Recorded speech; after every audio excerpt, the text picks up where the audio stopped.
नमस्ते, स्वागत आहे तुम्हा सर्वांचं के सागर करियर अकॅडमीच्या MPSC, UPSC त्याचबरोबर कंबाईनच्या या संपूर्ण लेक्चरच्या सिरीजमध्ये।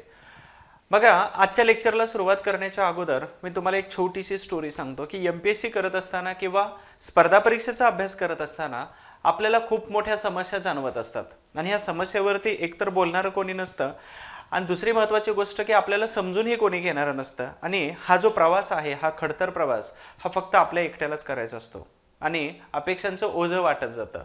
मग अशा वेळी आपल्याला स्वतःलाच एक प्रश्न पडतो, तो म्हणजे की मी करू शकतो की नाही किंवा माझ्याकडून होणार की नाही। तर याच्याबद्दलची एक मी छोटीशी स्टोरी सांगेल आणि त्याच्यानंतर 2018ला जे कंबाईन गट ब याच्यासाठी आलेले जे प्रश्न होते, तर हे सगळे प्रश्न त्याचं उत्तर सविस्तर सांगण्याचा प्रयत्न करणार आहोत। आणि तत्पूर्वी तुम्ही जर या चॅनलवरती नवीन असाल तर सबस्क्राइब करून ठेवा आणि लाईक आणि कमेंट करायला नंतर विसरू नका। सर्वात शेवटी लेक्चर झाल्यानंतर मग मी स्टोरी सांगणार आहे आणि तुम्हाला मोटिवेशन सुद्धा करणार आहे।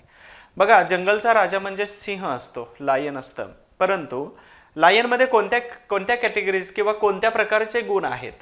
सर्वात चपळता आहे का? सर्वात चपळ तर चित्ता आहे, बिबट्या आहे। सर्वात मोठा हत्ती आहे, सर्वात उंच जिराफ आहे, बरोबर। सर्वात हिंस्र दुसरेच प्राणी आहेत, परंतु तरीही यापैकी कोणीही जंगलचा राजा नाही आणि जंगलचा राजा जो आहे तो फक्त सिंह आहे। तर असंच एका प्राण्याने विचारलं की तुझ्याकडे कोणतीही क्वालिटी नाही तरी सुद्धा तू राजा का आहे? सिंहानं नम्रपणे एकच शब्दामध्ये उत्तर दिलं की मी मानतो स्वतःला राजा म्हणून मी राजा आहे। आय होप्स तुम्हाला या स्टोरीच्या माध्यमातून तुम्हाला बराच काही मोठा मेसेज समजला असेल की नेमकं काय म्हणायचं होतं। तुम्ही स्वतःला जोपर्यंत विजेता समजणार नाही तोपर्यंत तुम्ही विजेता होणार नाही। म्हणून आम्ही लोकांनी किती जरी तुम्हाला मोटिवेट करण्याचा प्रयत्न केला तर आग ही स्वतःला आतमधूनच लागली पाहिजे, तरच तुमचा रिझल्ट 100% येतो, त्याच्याशिवाय येणार नाही। म्हणून जसा सिंह स्वतःला राजा म्हणतो तशाच पद्धतीने स्वतःला विजेता म्हणा 100%। येत्या काही वर्षामध्ये अभ्यास पूर्वीपासून करत असाल तर काही दिवसांमध्ये हा रिझल्ट तुमचा असणार आहे आणि अधिकारी सुद्धा तुम्ही असणार आहे।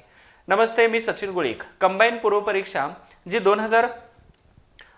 कंबाईन पूर्व परीक्षा संयुक्त गट ब 2018 मध्ये झालेला जो पेपर आहे, त्या पेपरमध्ये इतिहासाचे जे प्रश्न होते ह्या प्रश्नांची उत्तरासहित मी विश्लेषण तुम्हाला इथं सांगणार आहे आणि या व्हिडिओमध्ये तुम्हा सर्वांचं मी स्वागत करतोय। आपण पहिल्या प्रश्नाकडे जातोय। पहिला प्रश्न काय आहे की कालानुक्रमे रचना करा। कालानुक्रमे रचना करा म्हणजेच काय सांगितलेलं आहे, तर महत्त्वाच्या घटना सांगितलेल्या आहेत आणि ह्या घटनांचा आपल्याला योग्य क्रम लावायचा आहे। तर गोलमेज परिषदा झाल्या होत्या 1930 पासून 1932 पर्यंत। नेहरू अहवाल हा 1928 मध्ये आला होता, बरोबर। त्याच्यानंतर गांधी आणि आयर्विन करार हा 1931 5 मार्च मध्ये झाला आणि जातीय निवाडा 1932 मध्ये झालेला होता, बरोबर का। मग आपल्याला इथं संदर्भ लावून द्यायचा आहे की नेमकं कोणती घटना पहिल्यांदा झाली असेल, तर 28 पहिल्यांदा आहे। म्हणजेच काय, तर इथं 28 म्हणजे नेहरू अहवाल, तर इथं 2 नंबरचा क्रमांक हा पहिल्यांदा येणार आहे। त्यानंतर 1931 गांधी आणि आयर्विन करार आहे 1931 चा, तर गांधी आणि आयर्विन करार जो आहे तर साधारणतः हा 3 नंबरला येणार आहे। त्याच्यानंतर सर्वात महत्त्वाचं की गोलमेज परिषदा, ह्या गोलमेज परिषदा संपल्या कधी, सुरू कधी झाल्या हा मॅटर नाही करत आहे, तर संपल्या कधी 1932 ला। तर गोलमेज परिषदा 1932 ला संपल्या आणि यानंतर जाती निवाडा झाला तो 16 ऑगस्ट 1932 मध्ये। यावरती तुम्हाला प्रश्न परीक्षेला विचारलेले आहेत। 16 ऑगस्ट 1932 तो शेवटचा होता आणि हा 16 ऑगस्ट म्हणजेच हा 4 नंबरचा पर्याय इथं। मग उत्तरामध्ये आपल्याला शोधायचं आहे 2, 3, 1 आणि 4, तर 23, 14 कुठं मिळून जातं? हा 2 नंबर 3 नंबरचा ऑप्शन आहे, म्हणजेच क नंबरचा जो ऑप्शन आहे 3 नंबरचा, तर हा योग्य उत्तराचा ऑप्शन आहे। तर आता थोडक्यामध्ये उत्तर आपल्याला जर विश्लेषण करायचं म्हटलं तर गोलमेज परिषदा का, तर जेव्हा सायमन कमिशन भारतामध्ये आलेलं होतं आणि सायमन कमिशन हे 1927 मध्ये बनलं, 1928 मध्ये सायमन कमिशनने आपला भारतामध्ये पाऊल ठेवलं आणि 1928 मध्ये सायमन गो बॅकचे नारे लागू लागलेले होते। मग सायमन कमिशन भारतातून निघून गेलं आणि त्याच्यानंतर सायमन कमिशन उत्तर भारतातून येत असताना म्हणजेच लाहोरमधून येत असताना लाला लजपतराय यांनी प्रचंड विरोध केला।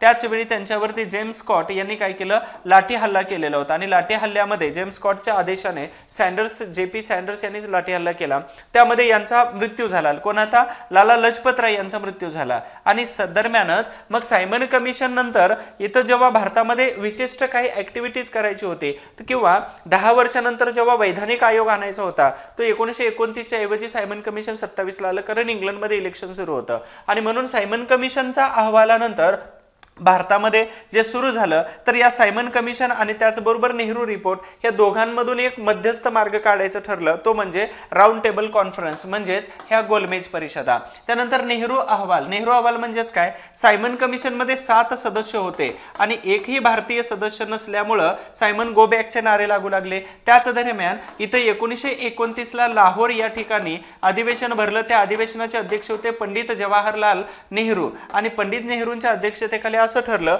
की आपल्याला आता काय करायचंय तर विशिष्ट घटना घडवायचे. परंतु त्याच्या अगोदर नेहरू अहवाल म्हणजेच कोण तर मोतीलाल नेहरू यांनी काय केलेलं होतं तर अशाच पद्धतीनं सायमन कमिशन मध्ये 7ही सदस्य परदेशी आहेत, आपण कोणीच नाही, म्हणून एक पहिली जी मीटिंग झाली ती सभा भरली किंवा मीटिंग झाली ती M.A. अन्सारी यांच्या अध्यक्षतेखाली मुंबईमध्ये झाली. त्याच्यानंतर दुसरी यांच्या अध्यक्षतेखाली झाली, दोन्ही फेल गेल्या आणि तिसरी भरली होती ती मोतीलाल नेहरू यांच्या अध्यक्षतेखाली. मोतीलाल नेहरूंनी काय केलं, नेहरू अहवाल जो 1928 मध्ये आहे तो सादर केलेला होता.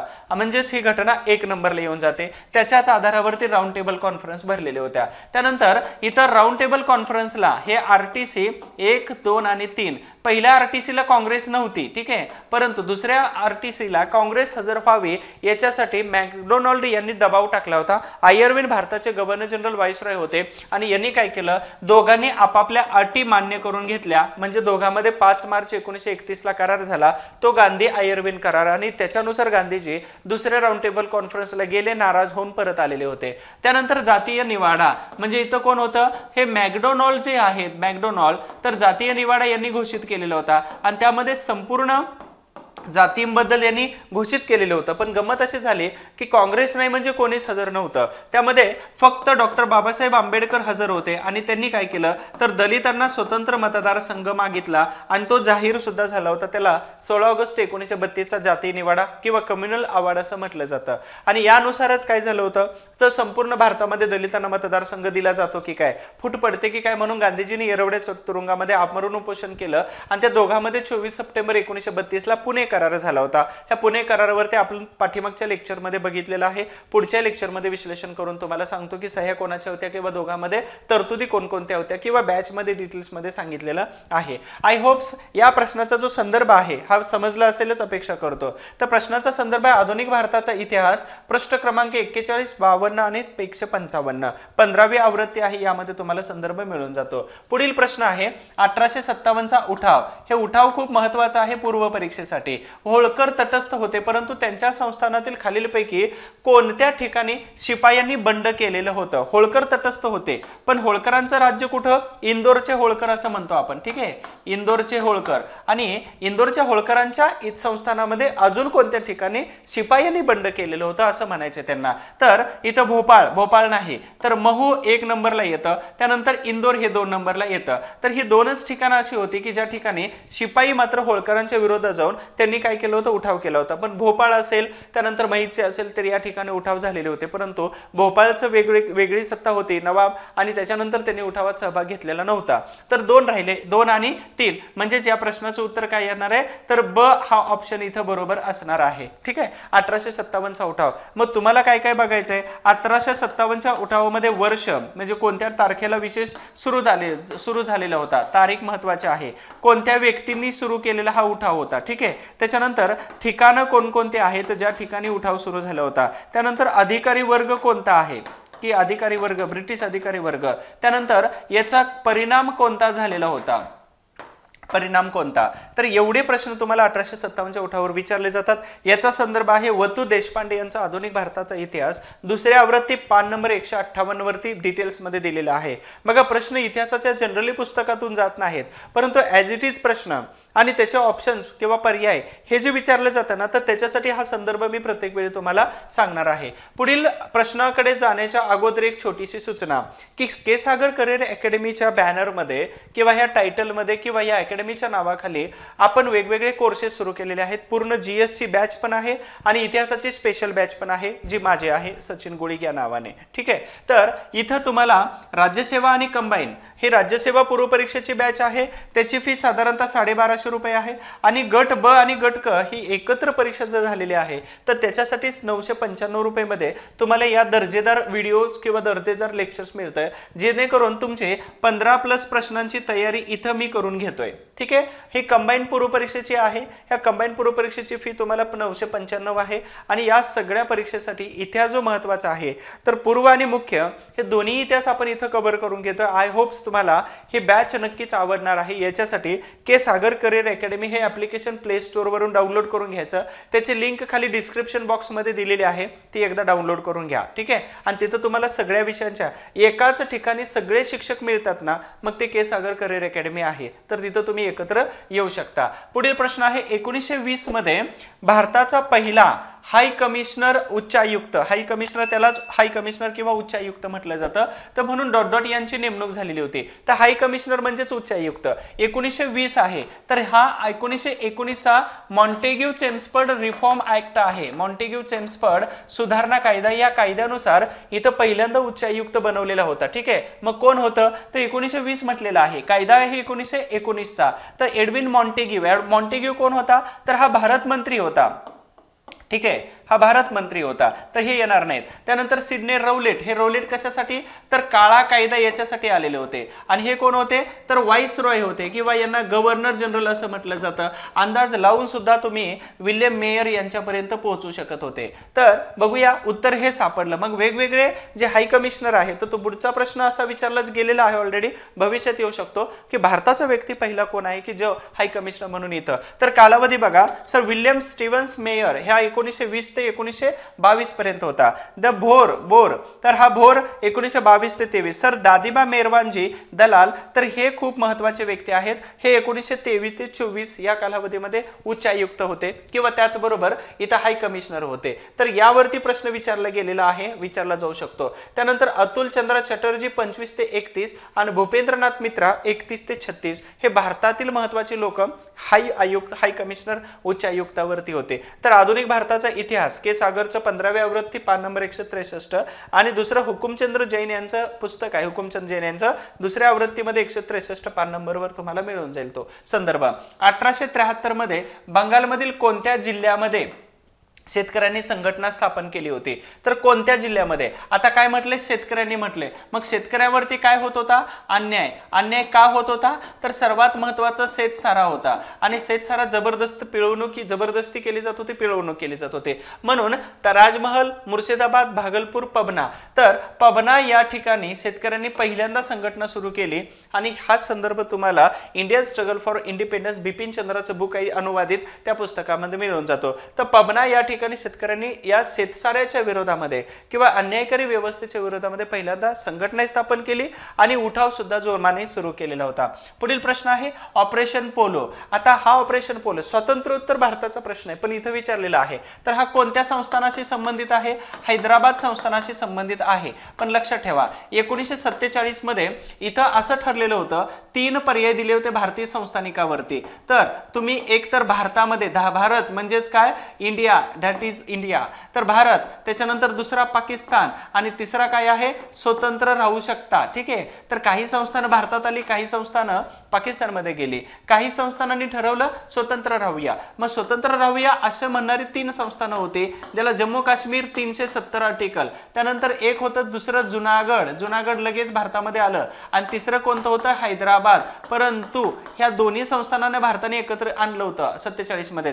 राहिलं हैदराबाद मध्ये जो होता रजाकारांची फौज होती आणि तिथं असणारे सर उस्मान अली खान वगैरे हे सगळे, तर या सगळ्यांनी भारतापासून वेगळं राहून मग फ्रान्स असेल, पाकिस्तान असेल, इथून रेल्वे, टपाल, त्यानंतर चलन असेल, बंदुका असतील, लष्कर असेल, विमान सेवा सगळं आपलं सुरू केलेलं होतं। या टॉपिकवर प्रश्न पुढे बनू शकतो। तर 1948 पर्यंत या हैदराबादने काय केलं, भारतापासून विभक्त राहण्याचा प्रयत्न केलेला होता आणि पाकिस्तान बरोबर संधान साधलेलं होतं, ठीक आहे। आणि अशा परिस्थितीमध्ये त्यावेळेचे भारताचे पोलादी पुरुष कोण होते तर सरदार वल्लभभाई पटेल होते आणि सरदार पटेल यांनी या रजाकारांना काहीतरी गंमत दाखवायची होती आणि म्हणूनच इथं सिस्टी ऑफ ऑपरेशन पोलो हे राबवलं होतं। म्हणजे 4च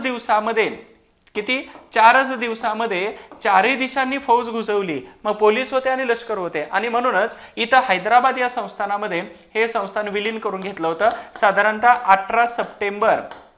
18 सप्टेंबर 1948 मध्ये हे हैदराबाद संस्थान 4 दिवसामध्ये भारताच्या ताब्यात आलं होतं आणि घातक होतं, धोकादायक होतं की भारताच्या मध्यवर्ती ठिकाणी एक परकीय सत्ता जर राज्य करू लागली तर त्या भारताच्या किंवा देशाच्या अंतर्गत सुरक्षेचा प्रश्न खूप मोठा उभा राहू शकतो आणि म्हणूनच अशा पद्धतीने हे हैदराबाद संस्थान होतं. बाकी जुनागड, काश्मीर हे ऑलरेडी मी इथं विश्लेषण करून सांगितलेलंच होतं आणि लिमडी वगैरे हा संदर्भ मिळतो डॉक्टर अनिरुद्ध क्षीरसागर सरांचं आधुनिक भारताचा इतिहास पुस्तक जे आहे आणि गजानन भिडे, तर यांच्यामधून हे पुस्तकाचा संदर्भ तुम्हाला सापडून जाईल. पुढील नियतकालिके कोणी सुरू केलेली होती, तर विद्यार्थी, काँग्रेस आणि साधना. तर ही तीन महत्वाचे हे आहेत. पण ह्या तिन्ही याच्यामध्ये म्हणजे सुरू जे केलेली वर्तमानपत्र जे होते तर विद्यार्थी, काँग्रेस आणि साधना, तर आचार्य अत्रे यांचं मराठा हे होतं, दैनिक मराठा. 1955 नंतर म्हणजे संयुक्त महाराष्ट्राच्या चळवळीमध्ये फुल्ले ऍक्टिव्ह होतं. रामानंद तीर्थ, हिरवे गुरुजी आणि साने गुरुजी. मग तुम्हा सगळ्यांना अंदाज जरी लावला तरी साने गुरुजी हे उत्तर पटकन समजायलाच पाहिजे, बरोबर का. बरं, हे जे सुरू केलेलं होतं हे प्रत्येक 10 वर्षाच्या गॅप नंतर सुरू केलं होतं. कसं लक्षात ठेवा, विद्यार्थी होतं 1928चं, काँग्रेस होतं 1938 मध्ये आणि हे साधना जे होतं हे 1948 मध्ये. तर 28 आणि 10 38 आणि 10 48 तर प्रत्येकी 10 वर्षाचा फरक होता. मी इथं दिले बघा, विद्यार्थी 28, काँग्रेस 38 आणि साधना 48. ठीक आहे. तर अशा पद्धतीनं साने गुरुजींनी सुरू केलं. शोकांतिका ही होती की संयुक्त महाराष्ट्राच्या चळवळीमध्ये जशा पद्धतीनं राष्ट्रसंत तुकडोजी महाराजांचं योगदान तशाच पद्धतीनं या साने गुरुजींचं योगदान खूप जास्त होतं. त्याचबरोबर काँग्रेस बरोबर आणि इंग्रजांच्या विरोधामध्ये गांधीजींबरोबर खूप मोठी चळवळीमध्ये सुद्धा ते सहभागी झालेले होते. हे लेक्चर तुम्ही शेवटपर्यंत बघावा आणि तुमचे काय प्रश्न असतील तर तुम्ही पटकन खाली मेसेज करून पाठवले तरी चालेल, त्याचे उत्तर देण्याचा आम्ही प्रयत्न करतोय. ठीक आहे. त्यानंतर सर्वात महत्त्वाचं शेवटपर्यंत बघा, विश्लेषण खूप महत्त्वाचं आहे. इथून अनेक पुढचे भविष्यातले प्रश्न बनतात. आय होप्स तुम्हाला लेक्चर आवडत असतील. ठीक आहे. काही अडचण असेल तर तुम्ही विचारू शकता किंवा बोलू शकता. आता पुढच्या प्रश्नाकडे जातोय आपण. याचा संदर्भ महाराष्ट्रातील समाजसुधारक पुस्तकात मिळतोय. पुढील प्रश्न आहे जोड्या लावा. आता कीचकवध, स्वदेशी, वंगभंग आणि भीमराव हे काय आहे, तो हे नाटकं आहेत. हे नाटकं आहेत. ठीक आहे, नाटके. आणि हे कोण आहेत, तर हे लेखक आहेत. मग आपल्याला अशा पद्धतीने लावायचं आहे. तर ही घटना कधीची आहे, हे संपूर्ण घटना साधारणतः 1905 आहे. मी 1905 मध्ये काय झालं होतं, तर बंगालची फाळणी झालेली होती. ठीक आहे, बंगालची फाळणी. आणि फाळणी कोणाच्या कालावधीमध्ये झाली होती, तर लॉर्ड कर्झन, म्हणून कर्झन बद्दल काहीतरी बोललेलं होतं. तर अशा पद्धतीने हा ऑप्शन आहे. तर कीचकवध हे जे नाटक आहे तर कृष्णाजी प्रभाकर खाडीलकर म्हणजे त्यावेळचे लोकमान्य टिळक यांचे अनुयायी होते. नंतर ते गांधीजींचे अनुयायी बनलेले होते. तर असा प्रश्न तुम्हाला विचारला जाऊ शकतो. ठीक आहे. म्हणून कीचकवध जे आहे तर हे 3 नंबरला बसतं. त्यानंतर स्वदेशी, स्वदेशीची पहिल्यांदा संकल्पना गणेश फणसाळकर यांनी टाकलेली होती, म्हणजेच 1 नंबर. वंगभंग म्हणजे कोण होते, वासुदेव पुरुषोत्तम साठे, तर इथं 2 नंबर बसलं. आणि भीमराव हे नाटक लक्ष्मण नारायण जोशी, म्हणजेच 3, 1, 2 आणि 4 हा पर्याय आपल्याला कुठं सापडतोय का, तर इथं ला 3 जोडायचं आहे. ला 3 इथं तिन्ही ठिकाणी आहे. ठीक आहे, 4ही ठिकाणी ला 3 आहे. स्वदेशीला आपल्याला गणेश फणसाळकर जोडायचं आहे, म्हणजेच र ला आपल्याला 1 जोडायचं आहे. तर र ला 1 इथे जोडलेला आहे आणि इथं जोडलेला आहे, हे लक्षात ठेवा. ठीक आहे. त्यानंतर पुढचं वंगभंगला 2 जोडायचं आहे. तर ल ला 2 इथं आहे आणि इथं मात्र कुठंच नाही, म्हणजेच आपल्याला उत्तर सापडून जातं कोणतं, 1 नंबरचा पर्याय इथं बरोबर आहे. आय होप्स तुम्हाला प्रश्न सोडवत असताना अशाच पद्धतीच्या ट्रिक्स यूज करायच्या आहेत. ठीक आहे. त्यानंतर आपण पुढील प्रश्न, खालीलपैकी कोणते सन्मान महर्षी धोंडो केशव कर्वे यांना दिले गेलेले आहेत. तर धोंडो केशव कर्वे यांच्याबद्दल 2-3 टॉपिक वरती प्रश्न विचारले जातात. एक आहे स्त्री शिक्षण. ओके, स्त्री शिक्षण. दुसरा आहे स्त्रियांबद्दल उभा केलेल्या संस्था. ठीक आहे. तिसरा आहे यांचं लेखन किंवा यांचं आत्मचरित्र. यावरती प्रश्न विचारतात. अजून सर्वात महत्वाची घटना कोणती आहे हो, तर यांना दिले गेलेले पुरस्कार. ओके, तर हे 4 टॉपिक आहेत महर्षी कर्वे यांच्याबद्दलचे. तर वीरा शिंदे नाही, कर्वे. तर कर्वे यांच्याबद्दल काय विचारले, सन्मान कोणते, भारतरत्न, पद्मविभूषण, डिलीट आणि LLD. तर साधारणतः 1951 पासून 1956 पर्यंत ह्या 1958 पर्यंत तर कंटिन्यू त्यांना पुरस्कार दिलेले गेलेले होते. म्हणजे जिथं भारतरत्न पुरस्कार जो आहे तर यांचा जन्म 1858 मध्ये झाला आणि 100 वर्ष पूर्ण झाले म्हणून त्यांना भारतरत्न पुरस्कार दिला. साधारणतः 104 वर्षाचं आयुष्य जगलेले कर्वे हे भारतातील सर्वात जास्त काळ समाजसुधारक म्हणून जगलेले होते. तर अशा पद्धतीने विचारला जातो. म्हणजे जिथं सर्व बरोबर आहे 1 2 3 4 हे सगळेचे सगळे बरोबर आहेत. संदर्भ आहे के सागर महाराष्ट्रातील समाजसुधारक पुस्तक.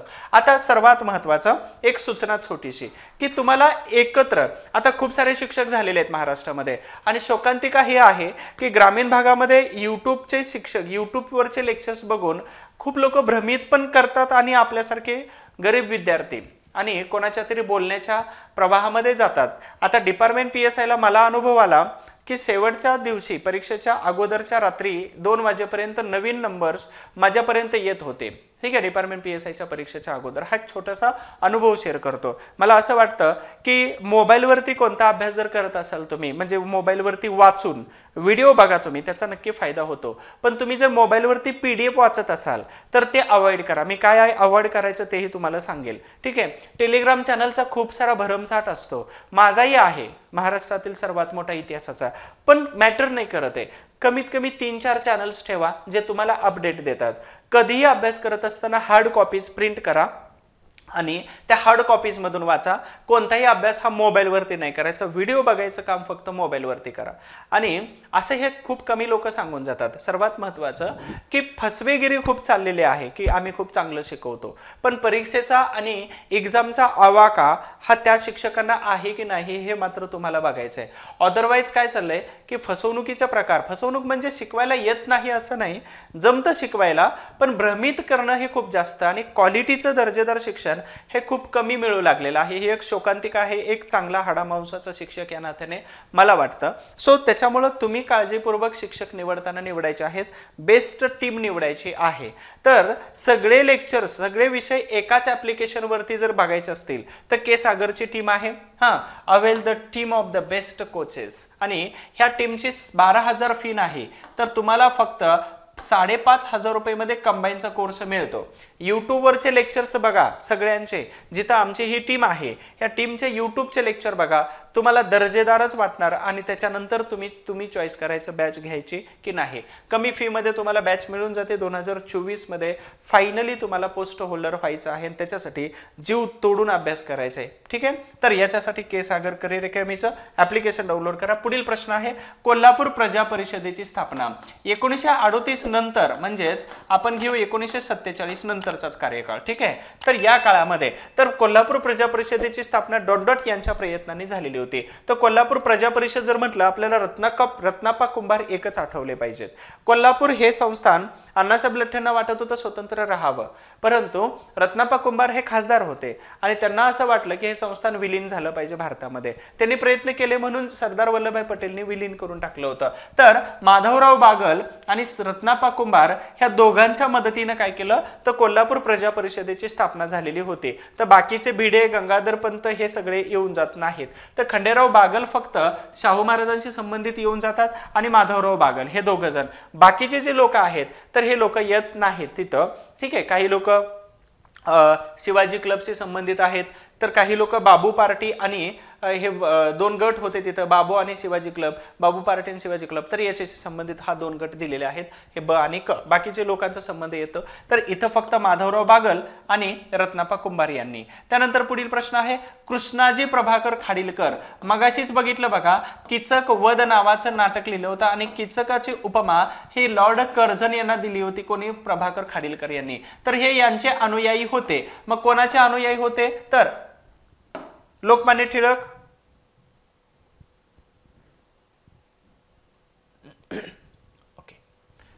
तर हे अनुयायी होते असं सांगितलेलं आहे. तर पहिल्यांदा लोकमान्य टिळकांचे अनुयायी होते, परंतु टिळकांचं 1 ऑगस्ट 1920 मध्ये निधन झाल्यानंतर हे अनुयायी बनले होते मोहनचंद करमचंद गांधी यांचे, महात्मा गांधी यांचे. मग हे अनुयायांपैकी कोण कोण होते तर लोकमान्य टिळकांचे जेवढे अनुयायी होते तेवढे इकडे शिफ्ट झालेले होते. काही बोटावर मोजण्या इतकत बाजूला ठेवलेले होते. तर हे खाडीलकर महात्मा गांधीजी यांचे अनुयायी होते. पुढे विष्णुबुवा ब्रह्मचारी यांनी मिशनरी यांच्यातील वाद डॉट डॉट पुस्तकामध्ये आढळतो. तर समुद्र किनारीचा वादविवाद म्हणजेच मिशनरी म्हणजेच काय, तर हे ख्रिश्चन धर्माचा प्रसार करण्यासाठी, ख्रिश्चन धर्माचा प्रसार करण्यासाठी हे हिंदू धर्मामध्ये खूप मोठी टीका करत होते. मग याला विष्णुबुवा ब्रह्मचारी, विष्णुबुवांचं पूर्ण नाव काय आहे, तर अर्थातच गोखले घेऊ आपण, ठीक आहे, गोखले.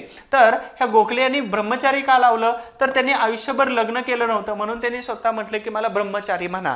मग त्यांनी खूप सारं लिखाण केलं होतं आणि हिंदू धर्मावरची टीका त्यांना मान्य नव्हती आणि म्हणूनच त्यांनी काय केलं होतं, तर इथं समुद्र किनारीचा वाद हे जे पुस्तक आहे, तर हे पुस्तक 1872 मध्ये त्यांनी लिहिलं होतं. ह्या पुस्तकात त्यांनी ख्रिश्चन धर्माचे कमकुवत दुवे आणि हिंदू धर्म कसं स्ट्रॉंग आहे हे सांगितलेलं होतं. इतर काही पुस्तक आहेत परीक्षेसाठी महत्वाचे, मी त्याची लिस्ट दिलेली आहे, ते एकदा लक्षात ठेवा. तर समुद्र किनारीचा वाद 1872चं पुस्तक आहे. भावार्थ सिंधू 1856, वेदोक्त धर्मप्रकाश 1859चं पुस्तक आहे. सुखदायक राज्य प्रकरणी निबंध 67, चतुश्लोकी भागवत याचा अर्थ 67 आणि सहज स्थितीचा निबंध 1868.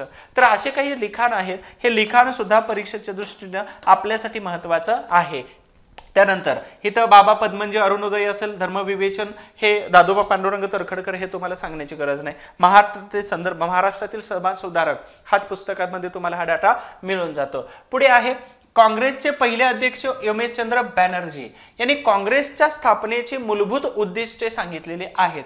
मग आपल्याला बघायचंय काय, तर डिसेंबर 1885 मध्ये जी स्थापन झालेली भारतीय राष्ट्रीय काँग्रेस आहे, इंडियन नॅशनल काँग्रेस, ते स्थापन होत असताना प्रत्येक संस्था काहीतरी उद्दिष्ट घेऊन स्थापन होते. मग उद्दिष्ट कोणती होती, तर त्यामध्ये समानता, त्याचबरोबर इथं असणारे धर्मनिरपेक्षा हे मॅटर करत नव्हतं. तर हे 2 पॉइंट इथं मात्र नव्हते. मग राहिले कोणते, तर राष्ट्रीय भावना जागी करायची आणि ऐक्य भावनेचा विकास आणि त्याला दृढ करायचं होतं. मग हे दोन्हीचे दोन्ही पॉइंट बरोबर आहेत, म्हणजेच उत्तरामध्ये काय सापडतं, 2 आणि 4 हे त्याचे पर्याय योग्य आहेत. मग काँग्रेसबद्दल आपल्याला काय बघायचं आहे, कोणत्या वर्षी स्थापन झालं, ठीक आहे. त्यानंतर महत्वाचं कोणत्या ठिकाणी अधिवेशन झालेलं होतं, अधिवेशनाचे अध्यक्ष खालीलपैकी कोण व्यक्ती होते, अधिवेशनामध्ये कोणता ठराव झालेला होता, त्यानंतर सहभागी व्यक्ती कोण कोण होते, ठीक आहे, आणि त्याचबरोबर कोणत्या ठिकाणी अधिवेशन झालेलं होतं, ठिकाण, ठीक आहे. तर एवढं मात्र तुम्हाला भारतीय राष्ट्रीय काँग्रेसवरती मिळून जातं. यूट्यूबला भारतीय राष्ट्रीय काँग्रेसचं पूर्ण लेक्चर टाकलेलं आहे, ते सर्च करून बघायचं. त्यानंतर पुढील प्रश्न आहे, कलकत्त्यास, सध्याच्या कोलकात्यास सुप्रीम कोर्टाची स्थापना कोणत्या कायद्याने झालेली होती, तर इथं 1793चा सनदी कायदा, 1773चा रेग्युलेटिंग ऍक्ट, 1784चा पिट्स इंडिया ऍक्ट आणि 1813चा सनदी कायदा. तर साधा सिंपल प्रश्न आहे आणि त्या प्रश्नाचं उत्तर आहे 1773चा नियामक कायदा, त्याला रेग्युलेटिंग ऍक्ट असं म्हटलं जातं. या कायद्याने कलकत्ता या ठिकाणी सुप्रीम कोर्टाची स्थापना केली. ह्या सुप्रीम कोर्टामध्ये 1+3 अशा पद्धतीचे टोटल 4 सुप्रीम कोर्टाचे CJI, chief justice of India यांची नेमणूक केली. मग पहिले CJI कोण होते, तर एलिजाह इम्पे.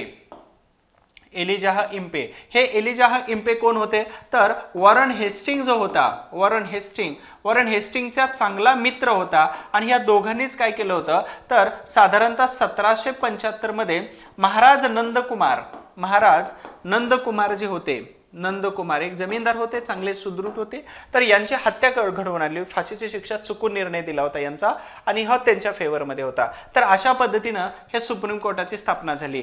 1793चा सनदी कायदा म्हटलं गेलंय, तर 1793चा हा दुसरा सनदी कायदा होता, ठीक आहे, सेकंड होता. त्यानंतर 1784चा पिट्स इंडिया ऍक्ट, या ऍक्टमुळे भारतामध्ये काय बनलं होतं, तर बोर्ड ऑफ कंट्रोल, ठीक आहे, आणि बोर्ड ऑफ डायरेक्टर. तर अशा पद्धतीचं बनलेलं होतं.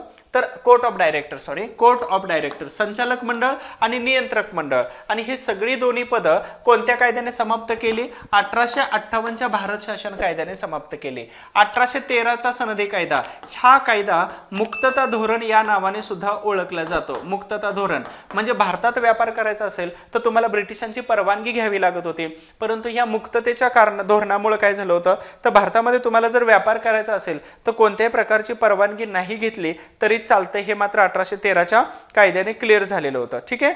यानंतर सर्वात महत्त्वाचं पुढचं, या 1813च्या कायद्यानेच भारतामध्ये फक्त ईस्ट इंडिया कंपनीकडे 4 गोष्टी ठेवण्यात आल्या होत्या, बाकीचं सगळं काढून घेण्यात आलं होतं. अफूचा व्यापार, चहाचा व्यापार, चीनचा व्यापार आणि प्रशासकीय जबाबदारी, बाकीचं सगळं कंपनीकडून काढून घेतलं, राणीच्या हातामध्ये आलेलं होतं. तर याचा संदर्भ आधुनिक भारताचा इतिहास हुकुमचंद जैन यांचं पुस्तक आहे केसागर. पुढील प्रश्न आहे, खालीलपैकी जोडी अगदी तंतोतंत बरोबर आहे. ठीक आहे, बाकीच्या चुकीच्या आहेत. तर बागची जे आहेत, बागची तर प्रायव्हेट इन्व्हेस्टमेंट यांनी लिहिलेलं आहे, प्रायव्हेट इन्व्हेस्टमेंट इन इंडिया हे त्यांचं पुस्तक आहे.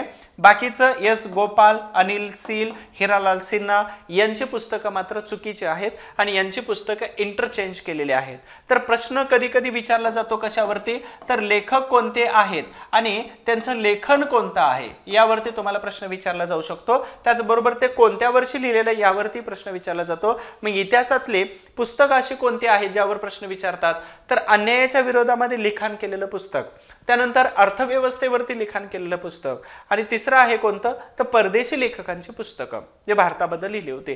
3 फॉर्मॅटमध्ये प्रश्न विचारतात. पुढील आहे बंदी जीवन, ही पुस्तिका कोणी लिहिली होती, तर 1920 पर्यंत हे तुरुंगातून बाहेर आले आणि तुरुंगातून बाहेर आल्यानंतर त्यांनी क्रांतिकारकांसाठी किंवा क्रांतिकारकांना प्रेरणा देण्यासाठी त्यांनी लिहिलेलं पुस्तक होतं. ते पुस्तक होतं बंदी जीवन आणि ते पुस्तक क्रांतिकारकांसाठी अगदी माइलस्टोन म्हणून काम करत होतं.